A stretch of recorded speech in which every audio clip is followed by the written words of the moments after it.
works because of mentorship, and you guys are going to be better off because of this mentorship. Imagine if you were just trying to navigate St. Louis without your phone, right?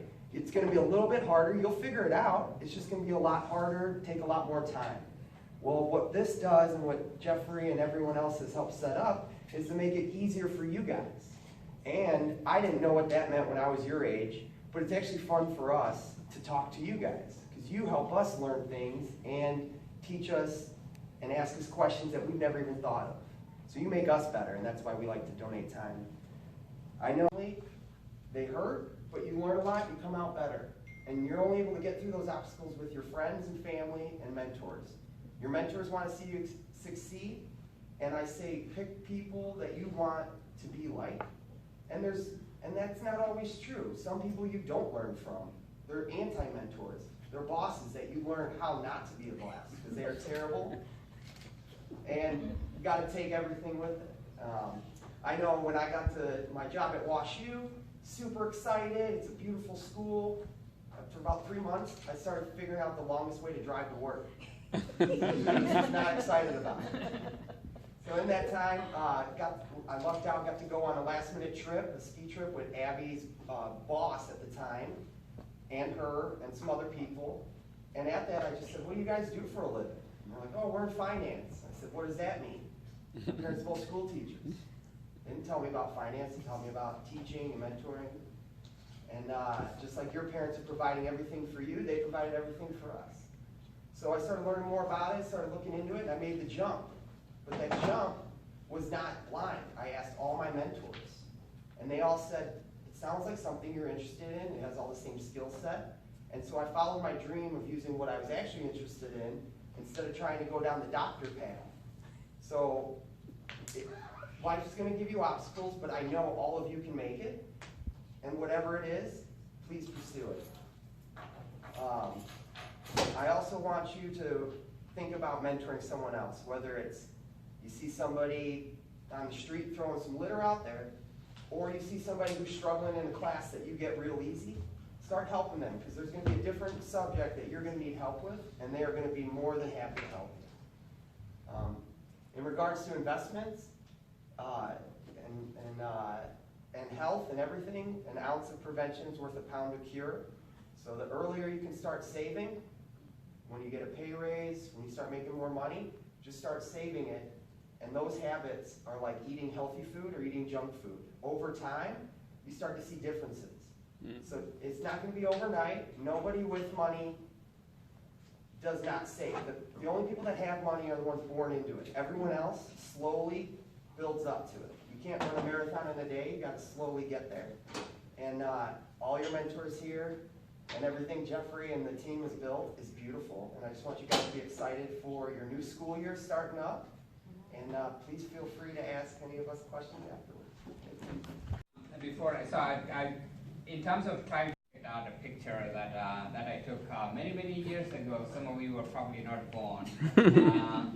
This is a picture I took with my former high school teacher. This is Dr. Raymond Mahula. He's currently with the World Bank. He's a senior public sector analyst with the World Bank. He's currently based in Istanbul, Pakistan. He was my high school teacher in Kenya. He's not much older than I am, probably a few years older than I am. And he came into my life when I was in Form 3. Some of you from Kenya know what Form 3 is, about 11th grade. He came to teach at my high school, and he, from that time, he became my mentor. So then he came to the US before I came here to pursue his studies.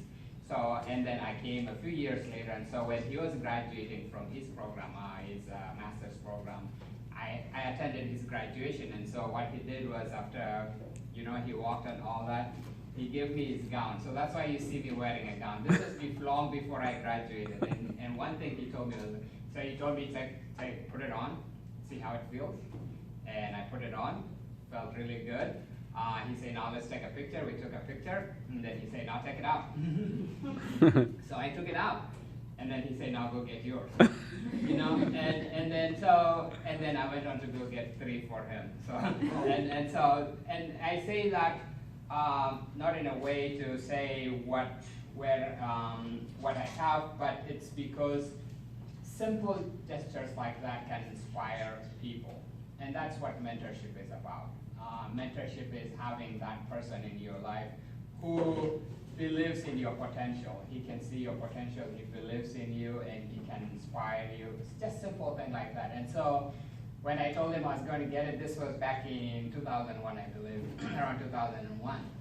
And I went on to get those. And so I made a commitment not only to him but to other people to go get this. And so when you are in this relationship with people, with mentorship, it's not a one-way street. You are not only learning from the mentor, but you're not only mentoring the student, as Chris already said, but you are also learning from them, and they have so much to give you. So it's been about 20-something years. He's still my mentor. To have these really healthy relationships with people people who just want to wish you well, and so mentorship is very important in that sense. It helps you build those relationships. How many of you have heard of the Obama Foundation? My brother's keeper. A huge component of that program is mentorship, right? Is having a mentor in people's lives so that you're not just wandering, in the summer alone and maybe straying away from the things that you should be doing. And so you can see the value of mentorship is very important. It's not only important because Jeff says it's important, but it's important. It's recognized across the country that people cannot get to where they need to go without some sort of guidance, some sort of mentorship. I currently work at St. Louis County Department of Public Health, where I manage the chronic disease epidemiology program. And another part of my responsibilities is project director for a project called Project Restore, which is the Minority Youth Violence Prevention Program. We work with different school districts. We are actually in Hazelwood School District. Southeast Middle School will be going to the high schools this year. And a huge component of that program is mentorship, peer mentorship specifically. Grace Mary talked about it earlier on peer mentors. If I can come to a classroom and talk to a bunch of kids about things that I think I know, that may just go over their head or they may not pay attention to them. But as was said earlier, if they hear it from their peers, it sticks with them.